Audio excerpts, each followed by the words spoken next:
Hello students. Today's video is about consumer equilibrium with indifference curve.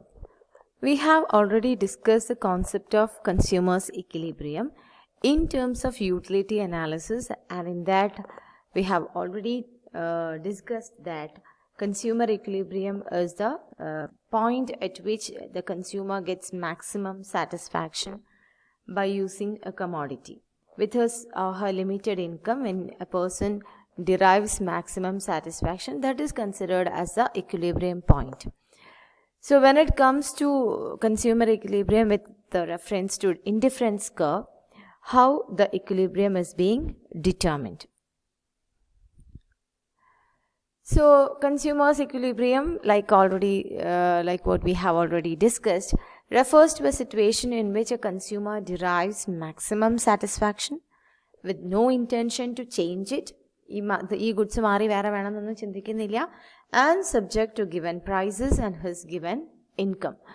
എന്താണോ existing price, അയാളുടെ existing income എന്താണോ അതിൽ if a person gets maximum satisfaction, ആ പോയിന്റിനെയാണ് നമ്മൾ കൺസ്യൂമർ ഇക്വിലിബ്രിയം എന്ന് പറയുന്നത്. Then, the point of maximum satisfaction is achieved by studying indifference map and budget line. ഈ രണ്ട് കോൺസെപ്റ്റ്സ്. അപ്പോൾ ഇന്നലെ ബഡ്ജറ്റ് ലൈൻ എന്തിനാ പറഞ്ഞതെന്ന് മനസ്സിലായില്ലേ? അപ്പോൾ ഇൻഡിഫറൻസ് മാപ്പ് എന്തായിരുന്നു? We have discussed about indifference curve. And what is indifference map? ഞാനൊരു സ്ഥലത്ത് പോയിന്റ് ഔട്ട് ചെയ്തു, when there are more number of indifference curves. അങ്ങനെ ഇൻഡിഫറൻസ് കർവ് നമ്മൾ എന്താ പറയുക, സാറ്റിസ്ഫാക്ഷൻ കൂടുന്നതിനനുസരിച്ച് ഇൻഡിഫറൻസ് കർവ് ഇങ്ങനെ റൈറ്റിലേക്ക് ഷിഫ്റ്റ് ചെയ്തുകൊണ്ടിരിക്കുകയാണ് ചെയ്യുക. അങ്ങനെ രണ്ടോ മൂന്നോ ഇൻഡിഫറൻസ് കർവ് കൂടിയതിനെയാണ് നമ്മൾ എന്ത് പറയുക, ഇൻഡിഫറൻസ് മാപ്പ് എന്ന് പറയാം. അപ്പോൾ ഈ മാക്സിമം സാറ്റിസ്ഫാക്ഷൻ എന്ന് പറയുന്ന പോയിന്റിനെ ഡിറ്റർമിൻ ചെയ്യുക where the budget line is tangent to the indifference curve. ആ ഒരു പോയിന്റിലാണ് നമ്മൾ മാക്സിമം സാറ്റിസ്ഫാക്ഷൻ ആണ്, കൺസ്യൂമർ ഇക്വിലിബ്രിയം ഒക്കെ തീരുമാനിക്കുക ആ ഒരു പോയിന്റിലാണ്. ദെൻ അപ്പോൾ കൺസ്യൂമർ ഇക്വിലിബ്രിയത്തെ കുറിച്ച് നമ്മൾ ഡിസ്കസ് ചെയ്യുന്നതിന് മുന്നേ കുറച്ച് അസംഷൻസ് നമുക്കറിയാലോ. ഇൻഡിഫറൻസ് കർവ് പഠിക്കുന്ന സമയത്ത് നമ്മൾ പഠിച്ചതാണ്. കുറച്ച് അസംഷൻസിൻ്റെ ബേസിസിലാണ് ഇതെല്ലാം ഇരിക്കുന്നത്. ഒന്ന്, every consumer has A scale of preference. ഇപ്പോൾ മെഷറബിൾ ആണെന്ന് നമ്മുടെ കാർഡിനൽ യൂട്ടിലിറ്റിയിൽ പറയുന്ന പോലെ ഇതിനകത്ത് ഓർഡിനൽ യൂട്ടിലിറ്റിയിൽ നമ്മൾ പറയാം ഒരു സ്കെയിൽ ഓഫ് പ്രിഫറൻസ് ഉണ്ട്. എനിക്ക് അതിനേക്കാൾ ഇഷ്ടം ഇതാണ് എന്ന് പറയുന്ന ഒരു സ്കെയിൽ ഓഫ് പ്രിഫറൻസ് ഉണ്ട്. Then he has got a given amount of money. നമുക്ക് ചിലവാക്കാൻ ഒരു നിശ്ചിത സംഖ്യയുള്ളൂ, എടുത്താൽ തീരാത്ത കാശൊന്നുമില്ല, ഒരു ഫിക്സ്ഡ് എമൗണ്ട് ഓഫ് മണിയേ ഉള്ളൂ. Then prices of the goods are given and is constant. പ്രൈസസിനെ കുറിച്ച് നമുക്കറിയാം, അത് കോൺസ്റ്റൻ്റ് ആണ്, മാറ്റമില്ലാതെ തുടരുകയാണ്. And the goods are divisible, നമുക്ക് ഓരോ യൂണിറ്റ് ആയിട്ട് ആഡ് ചെയ്യാൻ പറ്റണം, ഹോമോജീനിയസ് ആണ്, ഒരേപോലെയാണ്.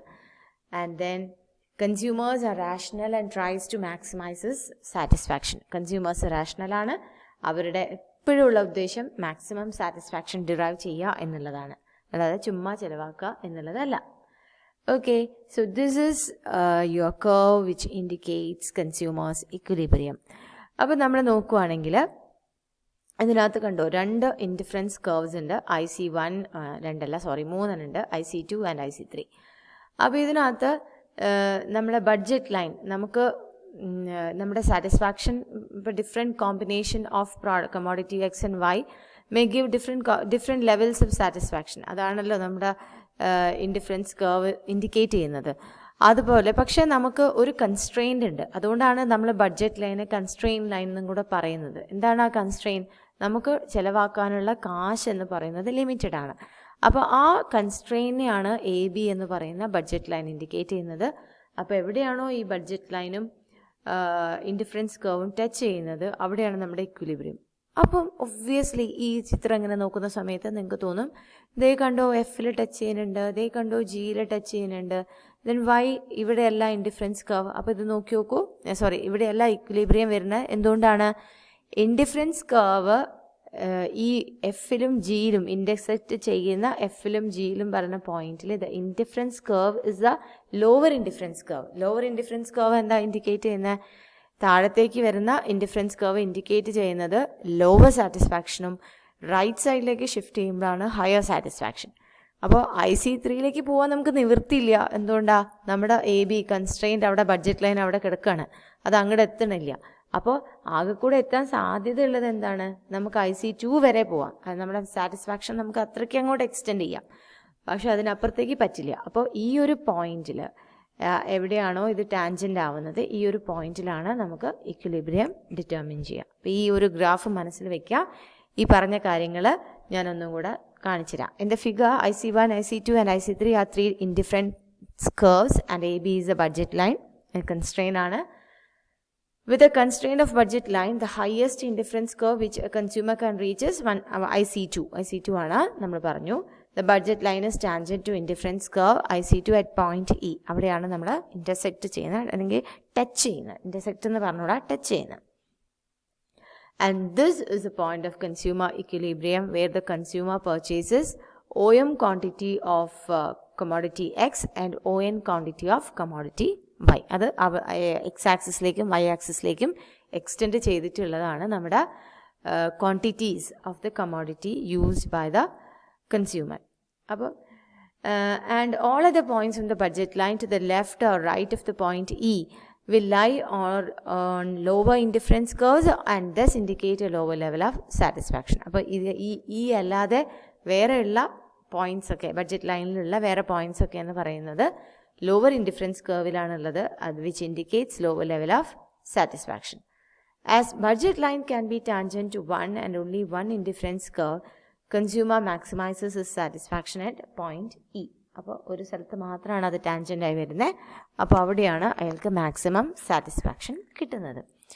ക്ലിയർ ആയല്ലോ ഈ ഒരു കോൺസെപ്റ്റ്? എന്തിനെക്കുറിച്ചാണ് പറഞ്ഞത് നമ്മൾ? Consumers equilibrium with the help of indifference curve and budget line. ഇനി നമ്മൾ ഒരു ചെറിയ കോൺസെപ്റ്റും കൂടെ ഡിഫൈൻ ചെയ്യുക. അത് നമുക്ക് അടുത്ത ദിവസവും കണ്ടിന്യൂ ചെയ്യേണ്ടി വരും. ഒന്ന് income effect and income consumption curve ആണ്. അപ്പോൾ ഇതിനകത്ത് നമ്മൾ ഇൻകം കൺസംഷൻ കർവിനെ തൊടുന്നില്ല, ഇൻകം എഫക്റ്റ് മാത്രം പറയാം. എന്തായിരുന്നു ഇൻകം എഫക്റ്റ്? ഓർമ്മയുണ്ടോ? ആ കൺസ്യൂമേഴ്സിൻ്റെ ഇൻകത്തിൽ വരുന്ന മാറ്റം അവരുടെ ഡിമാൻഡിനെ എങ്ങനെയാണോ എഫക്റ്റ് ചെയ്യുന്നത്, അതിനെയാണ് നമ്മൾ ഇൻകം എഫക്റ്റ് എന്ന് പറയുന്നത്. The effect of change in income on quantity ഡിമാൻഡിൽ എഫക്റ്റ് ചെയ്യുമ്പോൾ തന്നെ എന്തായി മാറും? And on consumers equilibrium is called income effect.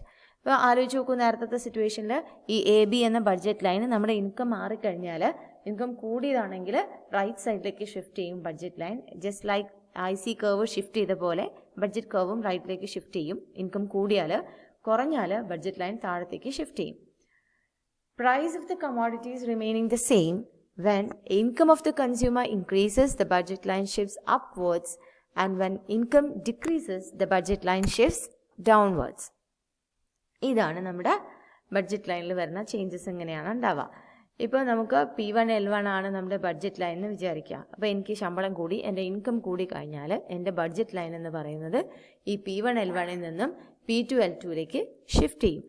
ഈ P2 L2ലേക്ക് ഷിഫ്റ്റ് ചെയ്യുന്ന സമയത്ത് തന്നെ എനിക്ക് മോർ ക്വാണ്ടിറ്റീസ് ഓഫ് ഗുഡ് എക്സും വൈയും എനിക്ക് കൂടുതലായിട്ട് ഉപയോഗിക്കാൻ പറ്റുകയും അതുകൊണ്ട് തന്നെ എനിക്ക് അതിൻ്റെ അകത്ത് ഡിറൈവ് ചെയ്യുന്ന സാറ്റിസ്ഫാക്ഷൻ കൂടുകയും ചെയ്യും. അപ്പോൾ നമ്മുടെ എന്ത് ചെയ്യും? IC1ൽ നിന്നും നമ്മുടെ സാറ്റിസ്ഫാക്ഷൻ എന്ന് പറയുന്നത് കൂടിയിട്ട് IC2ലേക്ക് എത്തും. അപ്പോൾ അങ്ങനെ നമുക്ക് ഡിഫറെൻറ്റ് ലെവൽസ് ഓഫ് ഇക്വിലിബ്രിയം ഉണ്ടാവും. ഈ ഇക്വിലിബ്രിയത്തിനെയൊക്കെ ജോയിൻ ചെയ്തിട്ടുള്ള പോയിന്റിനെയാണ് ICC, ഇൻകം കൺസംഷൻ കർവ് എന്ന് പറയാം. അത് കുറച്ചും കൂടി ഡീറ്റെയിൽ ആയിട്ട് പറയാനുണ്ട്. അപ്പോൾ അത് ഈ വീഡിയോ ഭയങ്കര ലെങ്തി ആയിപ്പോൾ. അപ്പോൾ നമ്മൾ ഇൻകം എഫക്റ്റിനെ മാത്രമാണ് പറയുന്നത്. ഇനി ഈ ഗ്രാഫിനെ ഒന്ന് എക്സ്പ്ലെയിൻ ചെയ്തു തരാം. With given prices and given money income as indicated by the budget line P1 L1, the consumer is initially in equilibrium at point Q. അപ്പോൾ ഈ പോയിന്റ് ക്യൂവിലാണ് നമ്മൾ ഇനീഷ്യൽ നമ്മുടെ ഇക്വിലിബ്രിയം ഈ Q1 എന്ന് പറയുന്ന പോയിന്റിലാണ്. കാരണം ഇതാണ് നമ്മുടെ ബഡ്ജറ്റ് ലൈൻ, P1 L1 ആണ്. അപ്പോൾ ആ ഒരു സമയത്ത് നമുക്ക് വാങ്ങിക്കാൻ പറ്റുന്ന മാക്സിമം ക്വാണ്ടിറ്റി എന്ന് പറയുന്നത് ON1 of good X and OM1 of good Y. ഇതാണ് നമുക്ക് പറ്റുന്നത്. Okay, Q1 on the indifference curve IC1 and is having OM1 of X and ON1 of Y. Now suppose that income of the consumer increases. With his increased income, he would be able to purchase larger quantities of both the goods. As a result, the budget line shifts upward and will be parallel to the original budget line. Parallel shift here.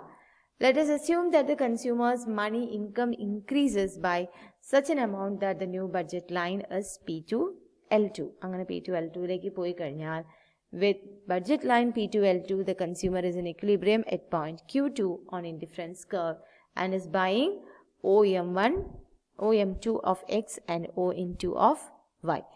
അപ്പോൾ ഇതാണ് നമ്മുടെ ഈ indifference കർവിനെ നമ്മുടെ budget ലൈനിൻ്റെ shift, income എഫക്റ്റിൻ്റെ ഭാഗമായിട്ട് budget line shift ചെയ്യുന്നത്. Clear ആണല്ലോ? അപ്പോൾ അത് ഷിഫ്റ്റ് ചെയ്യുന്നതിനനുസരിച്ച് നമുക്ക് കൂടുതൽ ക്വാണ്ടിറ്റീസ് അത് വാങ്ങിക്കാൻ സാധിക്കുകയും അതിൻ്റെ ഭാഗമായിട്ട് നമ്മുടെ സാറ്റിസ്ഫാക്ഷൻ എന്ന് പറയുന്നത് കൂടുകയും ചെയ്യും. അതുകൊണ്ട് തന്നെ ബഡ്ജറ്റ് ലൈൻ മാറുന്ന സമയത്ത് നമ്മുടെ ഇൻഡിഫറൻസ് കർവും റൈറ്റിലേക്ക് ഷിഫ്റ്റ് ചെയ്തുകൊണ്ടിരിക്കും. ബിക്കോസ് അവർ സാറ്റിസ്ഫാക്ഷൻ ഇൻക്രീസസ്. അപ്പോൾ ഇത്രയാണ് ഞാൻ പറയുന്നത്.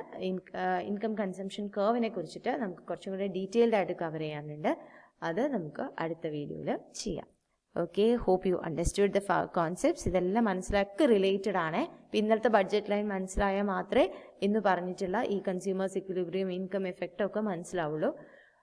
അതേപോലെ ഇന്ന് ഈ ഇൻകം എഫക്റ്റൊക്കെ ക്ലിയർ ആയിട്ട് വെച്ചാൽ തന്നെയുള്ളൂ നാളെ ഞാൻ പറയുന്ന ഇൻകം കൺസംഷൻ കർവിനെ നമുക്ക് ബെറ്റർ ആയിട്ട് മനസ്സിലാക്കാൻ പറ്റുള്ളൂ. So if you have any doubts, please do clarify.